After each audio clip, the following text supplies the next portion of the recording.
koji god od čak 6 vinodolskih vidikovaca da se popnete, kao što smo se i mi danas popeli na vidikovac Lipica, otvorit će vam se pogled na Velebit, Velebitski kanal, Kvarnersko otočje, Učku i čitavu dolinu do Grižana, te će vam odmah postati jasno da je plodna Vinodolska dolina idealno mjesto za život.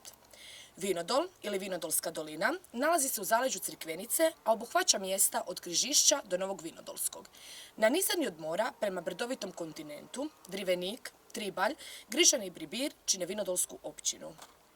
Kulturno-povijesna baština njeguje se u svim mjestima Vinodolske općine, a posebno u Triblju i Bribiru, te se na taj način oplemenjuje razvoj gospodarstva i turizma na području Vinodolske općine, u kojem središnje mjesto ima Rajska dolina s obnovljenim nasadima vinove loze, maslina i smokava.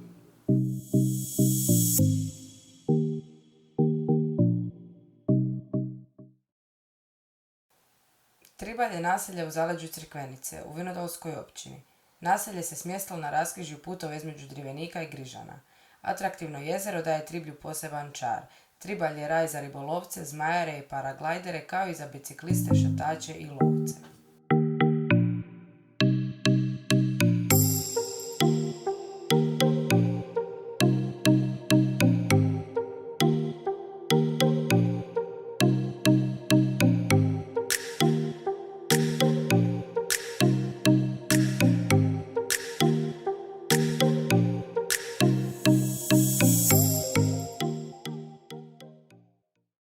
Župna crkva pohođenja Blažene djevice Marije Elizabeti spominje se u povijesnim zapisima 1323., 1412.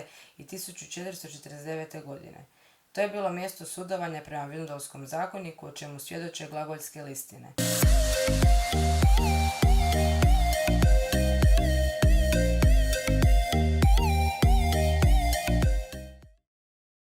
Tribaljsko jezero umjetno je jezero u Vinodolu. Izgrađeno je za potrebe hidroelektrane Vinodol, a poslije je preoribljeno šaranom. Posebnost jezera je ta da se nalazi svega nekoliko kilometara od mora. Prosječna dubina jezera je 4 metra. U jezeru, koje je veličine 41 hektar, najviše je zastupljen šaran, ali ima i amura, babuške, soma, smuđa, jegulje, žutooke i bijelice. Na jezeru se odvijaju razna natjecanja u ribičiji tijekom cijele godine.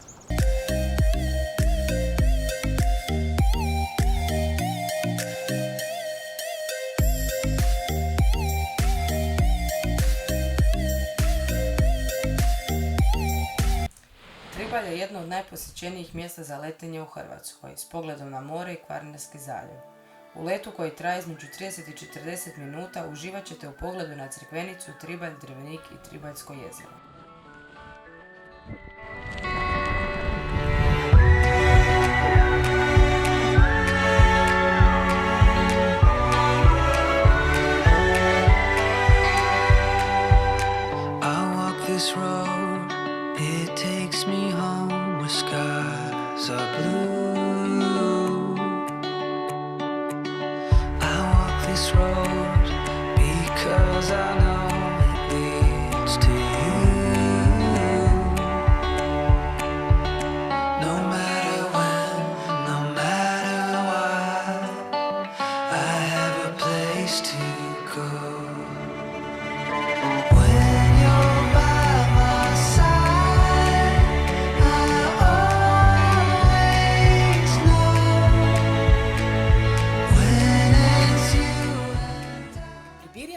Naselje Vinodolske općine smješteno u unutrašnjosti Vinodolske doline, a nalazi se samo 6 km od mora.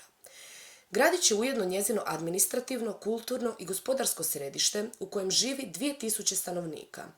Izgrađen je na brežuljku iznad Vinodolske doline i još je u srednjem vijeku predstavljao središte Vinodolskog kraja koje se razvijalo oko utvrde Kaštela kojeg su dali izgraditi Frankopani 1302. godine. A srušen je u 19. stoljeću, te je od njega do dan danas sačuvana samo četverokutna kula s dijelom zidina. Bribir je gradić bogate kulturne tradicije, sakralne i povijesne baštine. Je u povijesti bio sjedište knezova krčkih Frankopana i oni su u njemu ostavili trajni povijesni pečat, što se očituje u građevinama, ponajprije u Kaštelu i Župnoj crkvi. Znači, od kaštela povijesnog kojeg su izgradili Frankopani danas je ostala samo četverokutna frankopanska kula koja je sagrađena 1302. godine i ona nam je danas znak i simbol te slavne prošlosti. Župna crkva Svetog Petra i Pavla Apostola u Bribiru također je sagrađena i proširena za vrijeme kneza Bernardina Frankopana i jedna je od najljepših i riznicom najbogatijih crkava na ovom području. Posebno se ističe ta takozvano zlato i srebro župne crkve koje je danas izloženo u našoj knjižnici, odnosno u muzeju koji se nalazi kat ispod u zgradi stare škole u Bribiru. Istaknuo bih od relikvija, odnosno od tog zlata i srebra, križ krbavskih biskupa, odnosno Milonjin križ, kojeg je nakon Krbavske bitke na Muli donio biskup Kristofor u Bribir sa svojom svitom, odnosno sa cijelim kaptulom dok su bježali pred Turcima i kao znak zahvale Bribircima što su ga primili i spasili, ostavio im je taj vrlo vrijedni primjerak u trajno vlasništvo i danas se taj primjerak nalazi u Bribiru na čuvanju u župnoj crkvi. KUD Bribir djeluje od 1974. godine kada se izdvojio iz tadašnje narodne čitaonice Tomo Strizić, te je do danas promijenio oko 10-ak predsjednika, a trenutačna naša predsjednica je Biserka Lončarić. KUD broji oko 50 aktivnih i još dosta neaktivnih članova, te oko 20 djece. Trenutno u KUD-u djeluje oko 5 sekcija, to su dramska, folklorna, sopilaška, tamburaška i mali folklor. Znači dramska sekcija, ona izvodi igrokaze, igrokaze nam uvijek piše Kate Grgurić, a neki od najpoznatijih igrokaza su Čuvarina, Na perili i Dotan. Publika je dosta dobro prihvatila te igrokaze, zato jer oni prikazuju život kakav su živjeli, znači naši stari, očevi, majke, te bake i djedovi. Ta sekcija broji oko 25 do 30 članova. Folklorna sekcija, ona je osnovana 2001. godine, te mi plešemo samo autohtone, znači bribirske plesove, te ih želimo sačuvati od zaborava, te smo do sad obnovili kompletnu žensku narodnu nošnju, te dosta dobar dio muške narodne nošnje. Nastupali smo na dosta smotri, a neke od najpoznatijih su Vinkovačke jeseni i Đakovački vezovi, te još mnogo drugih. Sopilaška i tamburaška sekcija, znači one djeluju i samostalno, ali nas uvijek prate na svim nastupima, na nastupima velikog i malog folklora, te su također obučeni u bribirske narodne nošnje i izvode domaće naše bribirske pjesme.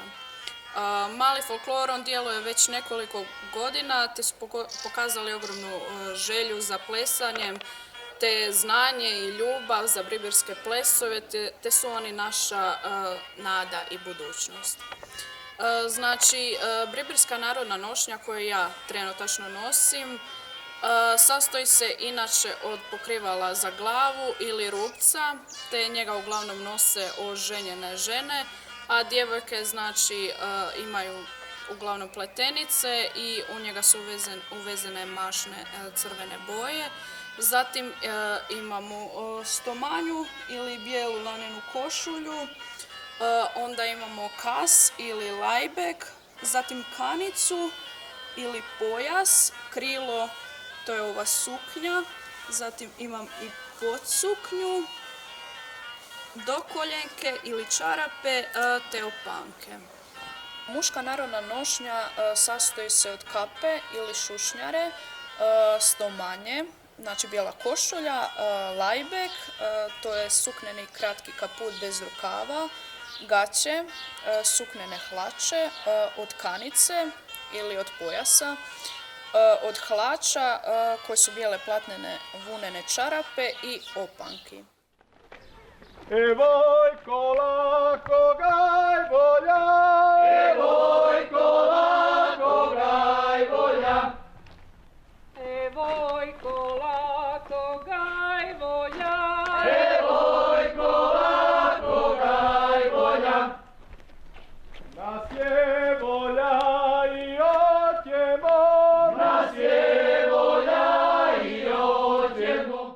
Mesopusti stari narodni običaj i nema podataka u kojem je stoljeću nastao.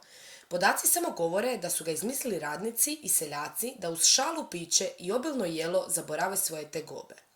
Svaki grad i mjesto u hrvatskom primorju ima svoj način kako obavlja taj narodni običaj, a Bribir se po mnogo čemu razlikuje od susjednih mjesta u održavanju tih istih običaja. 5 nedjelja prije mesopusta Bribirci sastave paradu koju čini otprilike 25 mladih ljudi, većinom neoženjenih. Parada ima zadatak da svaku nedjelju do mesopusta obiđe svih 15 bribirskih zaselaka i da pozdravi svaku obitelj. Paradom rukovode 3 kapetana, a kapelnik komandira muzikom koja je sastavni dio parade. U davna vremena muzika se sastojala od volovskog roga, mišca, zvonaca, dangubica i bubnjeva. Kasnije se pojavljuje harmonika, trijestinka, trube i jasno što više bubnjeva da bude što bučnije. Bribirska je muzika jedna od rijetkih koja kod pozdrava još od kraja prošlog stoljeća svira pjesmu Još Hrvatska ni propala, Ljudevita Gaja. U centru Bribira, na trgu Vrba, nalazi se grlo cisterne isklesano iz kamena. To se grlo nalazilo u kaštelu, ali je 1901. godine preneseno u centar grada. Točna godina izrade se ne zna. Mihovil Kombo bio je ugledni povjesničar hrvatske književnosti, eseist i književni kritičar. Nakon rata podignut je pod gradskim bedemom spomenik palim borcima NOR-a, rad kipara Zvonka Cara. Također, u parku pred Domom kulture stajalo je spomen poprsje narodnog heroja Tome Strizića. Josip Pančić rodio se u Bribiru 1814. godine. Prvi je predsjednik Srpske akademije nauka. Bio je liječnik i botaničar. Njegovo najvažnije otkriće bila je endemična četinjača Pikea omorica, poznata kao Pančićeva omorika. Jedan od bitnih spomenika u Bribiru također je i crkvica Svetoga Antona, koja se nalazi na Velim vratima.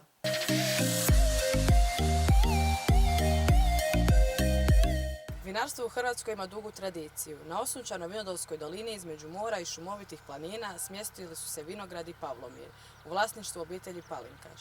O samoj važnosti vina govori jedan od najvažnijih pisanih hrvatskih dokumenata, a koji dolazi s ovih prostora je Vinodolski zakonik iz 1288. godine. Doslovni prijevod Vinodolske doline je rimskog naziva Valis Vinaris, što znači dolina vina. Maslina je svojom vrijednošću i plodovima obilježila cijeli Mediteran, pa tako i Vinodolsku dolinu, koja je kroz čitavu svoju povijest bila oaza vinove loze, ali i ostalih poljoprivrednih kultura, kao što su to i masline. Ovaj maslinik, koji se nalazi ispod Bribira, postupno se širio, te se danas OPG Kršul može pohvaliti sa 235 stabala maslina i osvojene 4 zlatne medalje na natjecanjima vezanima uz maslinarstvo. Prema našim saznanjima, u Vinodolu je trenutno zasađeno oko 4000 stabala maslina.